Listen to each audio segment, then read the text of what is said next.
Welcome. I'm Kinetic Symphony. I hunt down and report on weird and true mysterious stories, from glitches to the paranormal. Would you like even more content? Here's my Patreon. Now onto the stories.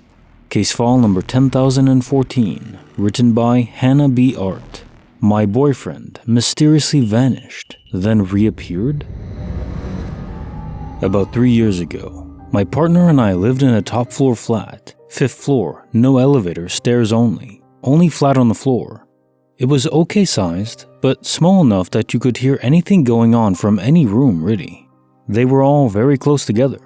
There was one corridor connecting all the rooms, so you'd cross each other if you were changing rooms. I was working a late shift and got in around 11:30ish, maybe midnight.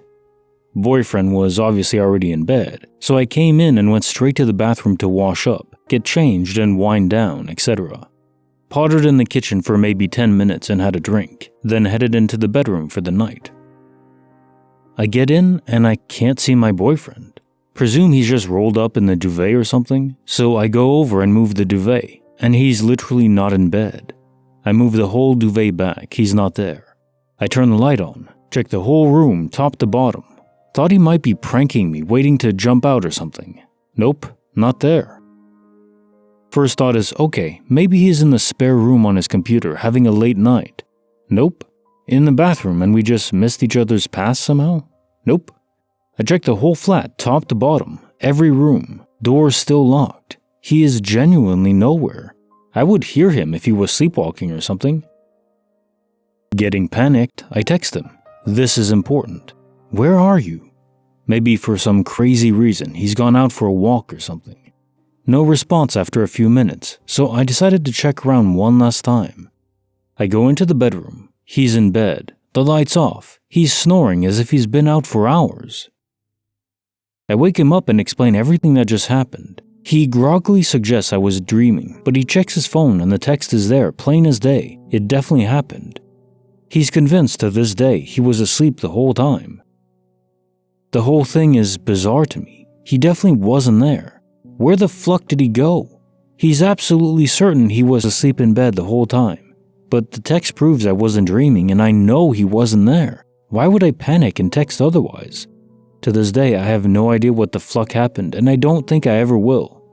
People I tell this story to are also just as perplexed. I don't think they believe me. Case notes are filed 10,014. My boyfriend mysteriously vanished and then reappeared?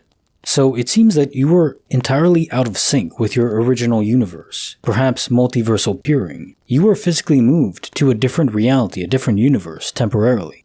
Not in quantum immortality because your entire body was there, or at least your perception was. Maybe your soul took over someone else's body, a copy of yours, in a different universe, temporarily. In that universe, your boyfriend wasn't home for some reason.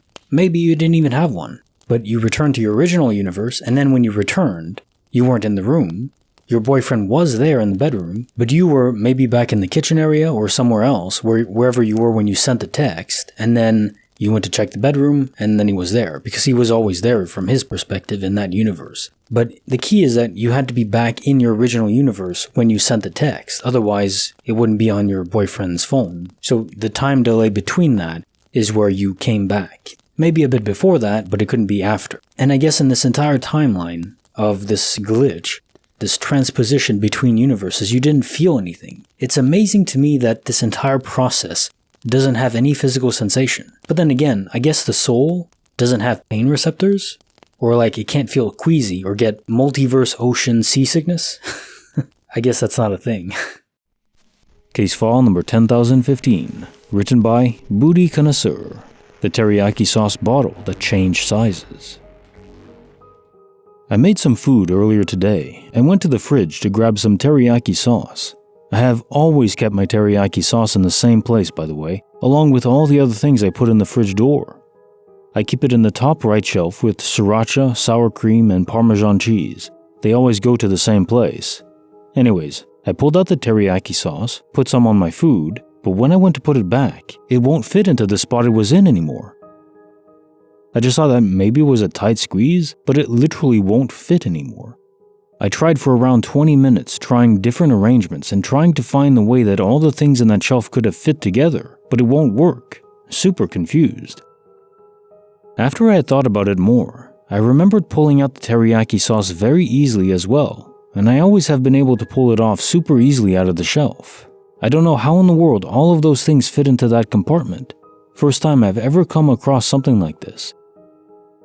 Before you ask, nothing could have fallen or moved in that compartment in the 5 to 10 seconds that I used the teriyaki sauce. I even kept the fridge door open when I put it on. Like I said, I've always kept the same things in that fridge compartment. The size of the bottle did not change after I used it, and none of the sizes of anything in that compartment should have changed. Case notes for file 10,015. The teriyaki sauce bottle that changed sizes. Yeah, perhaps just a displacement between universes again. Instead of a person, this is an object, a physical mass. From a different universe, you had a sauce bottle there that was a bit bigger, and in that universe maybe you have a fridge that is slightly bigger, or you put the sauce bottle in a different area in the fridge where it would fit over there. But in this universe it doesn't fit because it's a bit too big. That seems to be the case. I can't imagine anything else unless the universe literally has an error where it forgot what the size of the bottle was supposed to be. But even then, you had it in your hand the whole time, right? It only took like 10 seconds to apply the sauce on your food, so you didn't feel it grow in your hand or anything like that. It didn't change sizes. So that is altogether very odd.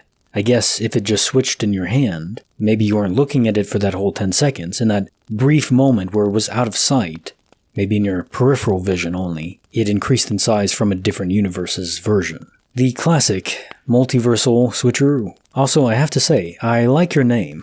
These names these days, people are creative. Case file number 10,016, written by Gundam's 93cm Titties. The time-destroying bathroom. Today, me and my friends went to Carl's Jr. after school for some food. Me and my friends are 16 to 17, by the way. This isn't a childhood story, technically. And I needed to pee. So after we all ordered, I went to the bathroom and did my business. And when I first walked into the small bathroom with 2 stalls, a lady who was washing her hands complimented my shoes. I said thanks, and she left the bathroom after that. When I exited the bathroom and walked over to where my friend sat, I mentioned the lady and the compliment she gave me. I was wearing some wacky shoes, so it was notable. They all proceeded to say that no one left the bathrooms, which makes sense as there was no one else in the restaurant at the time, and this lady had a pink shirt on and was not an employee. One of my friends gets up and goes to the bathroom to check for the woman, but to no avail. They did say that they experienced some oddities, like the music and smell being off. Then I get up to investigate for myself and walk into the bathroom again and look around. I couldn't have spent more than a minute there, and I didn't notice anything amiss. I walk over to my friends and they ask what took me so long. Apparently I was gone for 10 minutes. I get confused and say that I only spent a minute in the bathroom looking for that woman, and all my friends proceed to get more confused and tell me that I didn't tell them about a woman of any sort. At first I thought they were joking. I told them to quit it and give it to me straight. They then gave evidence for me spending 10 minutes in the bathroom, and they kept to their story. Even many hours later now, they haven't caved, which is a very impressive bit, or they are being truthful.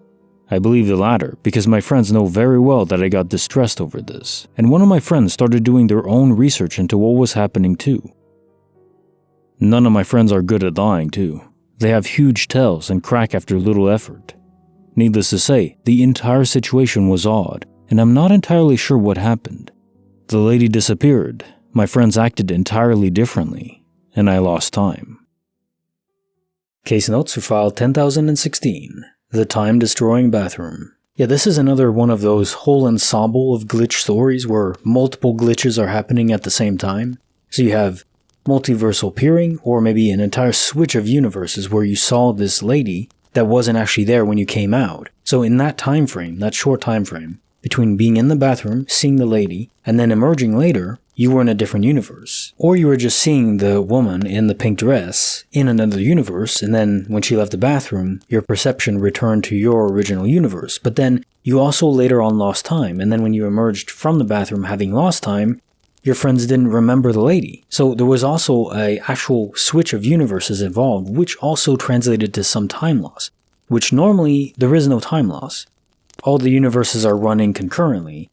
So unless there was a lag period where your soul wasn't inhabiting anything Maybe you were stuck in a dead pocket universe where no one was around, but your memory was wiped of that. I think in those areas where people are transposed between universes, their soul has to actually travel there, and maybe if the universe is far away, there's a lag period. So in that period of time, it's like a loading screen, I guess you could say. They're in a dead pocket universe. But I don't think we're supposed to remember that. Sometimes people do, and they bring back remarkable stories of entirely dead worlds where no one else is there. So then you're in the new universe, and there was a time lag, so from your perspective, it was a minute, because you don't remember the other 9 minutes where you were in this dead pocket server.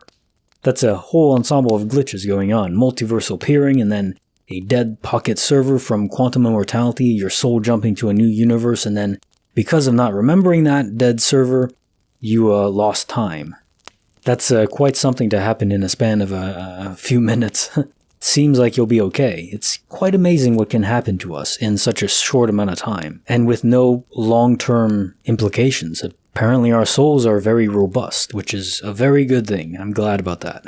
And now time for the quote of the day. We judge others by their actions, and ourselves by our intentions. Stephen Covey. Now isn't that true?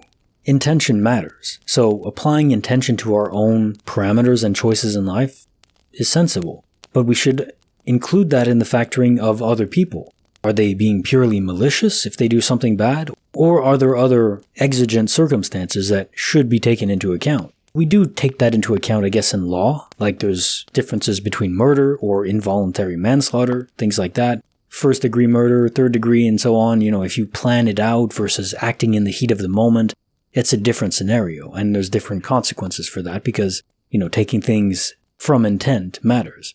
But beyond just legal ramifications or insanely potent actions like murder or anything like that, if you're just talking about general day-to-day things, people's opinions about things, I think these days, especially over the last, 10 years, the last decade, where people think that everyone else is only out for themselves, there's no benefit of the doubt, people don't steelman each other anymore. They strawman each other. And it's all just to win the game or something, win the argument.